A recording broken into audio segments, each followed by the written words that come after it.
Fonamentalment són a l'arxiu de la Corona d'Aragó i després en arxius eclesiàstics. Els arxius de Vic, de Barcelona, de Girona, de la Seu d'Urgell, n'hi ha moltíssims, i després aquí en aquesta casa hi són perquè després de la desamortització molta documentació es va dispersar i aquí se n'ha pogut recollir molt. Són documents dels segles IX i X, o sigui anys 800 i 900 després de Jesucrist, i es refereixen al territori de la Catalunya Vella. És del Llobregat a Mar i de Salses al Penedès.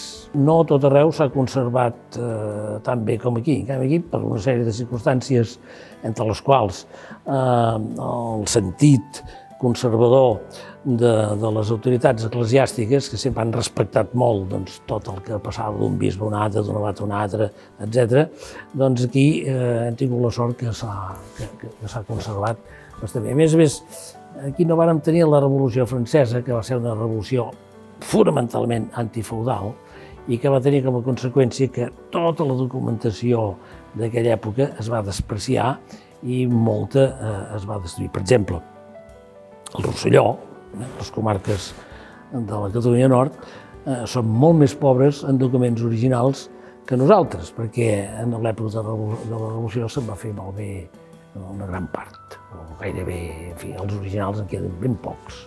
Aquests que s'han conservat tan bé són tots fets sobre pergamí, que era pràcticament la matèria sobre la qual s'escrivia.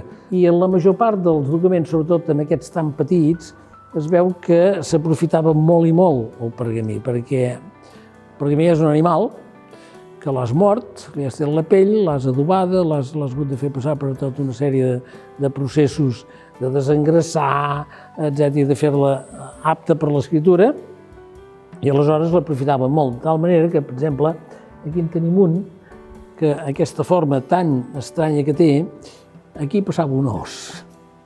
Llavors retallaven molt arran de l'os per aprofitar, perquè clar, això valia molt, o sigui, només això valia molts euros, no? A part de l'escriptura. Ja només tenir aquest material costava diners. Per exemple, es diu que per fer una Bíblia, per fer tota una Bíblia, necessites un ramat de xais. Per exemple, un privilegi reial francès s'ha calculat que valia el salari de tot un any, obtenir-lo. A part que el rei no només cobrava el material, sinó que cobrava sobretot el benefici que donava, es cobrava el favor que feia, per dir-ho així, no? Esclar, llavors no tothom els podia pagar, és evident, no? I per tant, la documentació que tenim també afecta una part petita de la població, que era la que feia transaccions.